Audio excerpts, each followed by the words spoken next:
जय हिंद दोस्तों। मैं आरिफ खान, भारतीय वाहन खरीद बिक्री संगठन राष्ट्रीय अध्यक्ष और जय हिंद चालक मालक संगठन का मार्गदर्शक, राष्ट्रीय मार्गदर्शक। ये जो क्लिप बनाने का सच्ची रीज़न ये है कि जो अमित शाह जी है, जो गृह मंत्री है अपने देश के, उन्होंने एक नया कानून लाया हुआ है कि अगर एक्सीडेंट होता है और ड्राइवर भाग जाता है तो उसको 10 साल की सज़ा दी जाएगी। और अगर एक्सीडेंट होता है और ड्राइवर अगर जो एक्सीडेंट वाला है उसको अगर एक्सीडेंट जिसका हो गया उसको मदद करके हॉस्पिटल तक पहुंचाता है तो उसको कम सज़ा दी जाएगी और 7 लाख रुपए तक इसका फाइनेंस यानी उसका फाइन मारा जाएगा, यानी उसको पकड़ के 7 लाख रुपए तक उसको दंड मारा जाएगा। तो सब में बड़ी बात यह है कि एक्सीडेंट होने के बाद में ड्राइवर को तो सजा है, लेकिन एक्सीडेंट होने के बाद में जब ड्राइवर लोगों को मारा जाता है रोड पे तो उसके लिए कुछ कानून नहीं है कि उसको बाल बच्चे नहीं है और उसको कुछ घरदार नहीं है, अपना फैमिली नहीं है। तो जो मरने वाला है उसको ही फैमिली है और उसका भी 7 लाख रुपए को उसका फाइन मारने वाले हैं। तो सब में बड़ी बात अभी मैं बताने जा रहा हूँ कि कोई भी हालत में अपने को, पहली बात ये तो गाड़ी वाला पहले ही मर रहा है, किसान के बाद में हम लोग आत्महत्या कर रहा है, ड्राइवर लोग, फाइनेंस की तकलीफ है, आरटीओ की तकलीफ है, पुलिस स्टेशन की तकलीफ है, जो गांव के गुंडे रहते हैं उनकी तकलीफ है, चोरों की तकलीफ है, हाईवे को मारते लोग, अभी समृद्धि हाईवे को कितना तो भी बड़े बड़े स्कैम हो रहे। तो उसके लिए कुछ कानून नहीं है, उसके लिए सरकार जिम्मेदार नहीं है। खाली जिम्मेदार कौन है तो पब्लिक है और उसके अंदर भी ड्राइवर है। कोविड के पीरियड में सब में बड़ी लड़त अगर दी होगी तो ये ड्राइवर लोगों ने दी, अपने जान पे खेलते हुए अपना माल मटेरियल अपने अपने जगह पे पहुंचा रहा है। और ये जो घर बैठे हुए लोग हैं उनको घर तक माल पहुंचाता था ये ड्राइवर। तो अभी इसका रिजल्ट देने का टाइम आया हुआ है।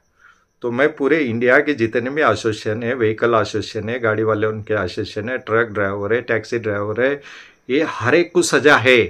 ये मत समझ जाएंगे मोटरसाइकिल वाला छूट जाएगा या तो जो प्राइवेट गाड़ी वो छूट जाएगा। रिक्शा वाले से लेके जितने बस 20 जितने भी गाड़ियां हैं रोड पे अगर एक्सीडेंट होता है तो उनके लिए ये कानून बनाया हुआ है कि 10 साल की सजा। अगर 10 साल की सजा होती है, बेशक देने में हर्जा नहीं, लेकिन रोड पे भी चलने वाले जो है उनके लिए भी कुछ कानून बनाए। जो एक्सीडेंट हो रहा है रोड पे छोड़ के तो कोई जाता नहीं, जानबूझ के एक्सीडेंट कोई करता नहीं, किसी से दुश्मनी नहीं रहती, ये गांव से वो गांव तक है ना, हमारी किससे दुश्मनी नहीं थी। एक्सीडेंट जानबूझ के किया नहीं जाता है भाइयों, एक्सीडेंट हो जाता है और किसके दिमाग में नहीं रहता, कोई ऐसा सोचता नहीं कि अपने गाड़ी से एक्सीडेंट हो या तो अपनी जिंदगी बर्बाद हो। एक छोटी से एक कुत्ते का बच्चा भी गाड़ी के सामने आता है तो उसको बचाने की भी ड्राइवर पूरी कोशिश करता है, ठीक है ना। तो अभी अगर हम लोग को ये कानून होता रहेगा, 22 करोड़ ड्राइवर इस इंडिया में है, 22 करोड़ ड्राइवर।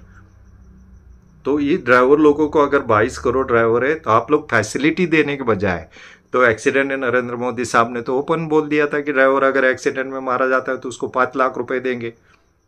देते हैं क्या? नहीं दिया अभी तक। यानी महाराष्ट्र में तो बाला साहब ठाकरे नाम से एक योजना चालू हो गई है कि वो ड्राइवर को 5 लाख रुपए देंगे, वो भी लागू नहीं करते। यानी आपको जब लेते पब्लिक से ही, अभी गाड़ी के तो 29 टैक्स ऐसे जो छुपे टैक्स है, पर्यावरण कर भरना है तो उसकी पीयूसी का टैक्स है, यानी एक ही टैक्स, रोड टैक्स चाहिए, टोल टैक्स चाहिए, किसान कर चाहिए। हर डीजल पेट्रोल के पीछे 1-1 रुपया किसान के लिए निकालते, देते कि किसानों को नहीं देते। तो अभी अगर हम लोग अभी इसका रिजल्ट अगर देते नहीं है, अगर हमारे को इसका रिजल्ट अभी मिलता नहीं है तो कोई भी हालत में हमारे को कुछ तो निर्णय लेना पड़ेगा। तो कोई भी हालत में हम लोग ये जय हिंद चालक मालक संगठन और पूरे इंडिया के जितने भी व्हीकल संगठन है, कन्याकुमारी से कश्मीर तक और कश्मीर से कन्याकुमारी तक, अंडमान निकोबार से लक्षद्वीप तक, तो पूरे ट्रक चालक मालक ड्राइवर लोगों को मैं ये आह्वान करता हूँ कि 3 तारीख से हम लोग चक्का जाम करेंगे पूरे इंडिया के लिए। इसके बाद एक क्लिप निकलने के बाद में मेरे साथ में क्या होगा मेरे को नहीं पता, लेकिन मेरे को ये मालूम है कि अगर हम लोग अभी लड़त नहीं देते, अगर हम लोग अभी आवाज़ नहीं उठाते, अभी हम लोग क्रांति नहीं करते तो रोड पे आके मरना पड़ने वाला है, ठीक है ना। अभी ड्राइवर लोग, अगर एक ड्राइवर का पगार रहता है 12-15 हज़ार रुपये, उसके अंदर अगर एक्सीडेंट हो गया तो 10 लाख रुपए लाएगा, 8 लाख रुपए, 7 लाख रुपए लाएगा कहाँ से हो? 10 साल के अगर उसको सजा तो उसके बाल बच्चों का क्या? तो इसके लिए हम लोग अभी जनवरी 3 तारीख 2024 से हम लोग चक्का जाम, जब तक ये कानून पीछे नहीं लेते तब तक हम लोग ये चक्का जाम रखने वाले हैं। और जिस दिन सरकार हमारे से डिस्कस करेगी और हमारे साथ में ये कानून पीछे नहीं लेती, तब तक हम लोग अभी करना है, अभी कोई भी हालत में करना है। अगर नहीं करते हैं तो हर टैक्सी वाला, हर रिक्शा वाला, हर मोटरसाइकिल वाला, हर बस वाला, जितने भी पब्लिक ट्रांसपोर्टर है, जितने भी प्राइवेट गाड़ी है, उनके सबको ड्राइवर को कानून लागू किया हुआ है। हालांकि एक्सीडेंट जानबूझ के तो करते नहीं हम लोग, ठीक है ना भाइयों। तो अभी कोई भी हालत में ऑल इंडिया में 3 जनवरी 2024 से चक्का जाम का ऐलान मैं कर रहा हूँ, और पूरे संगठन के जिम्मेदारी से ऐलान मैं कर रहा हूँ। इसका मतलब पूरी संगठन मिलके हम लोग कर रहे हैं।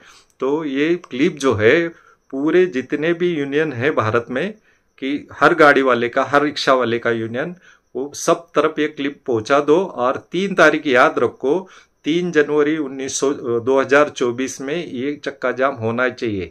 जब तक हमारी मांगे पूरी नहीं होती है तो हम लोग ये चक्का जाम, और इसके अंदर सिर्फ एम्बुलेंस छोड़ के पूरी गाड़ियां चक्का जाम रहेगी। अगर जो अपने खुद की जिम्मेदारी पर गाड़ी चलाए भाई, इसके आगे अगर खुद के जिम्मेदारी पर एडवांस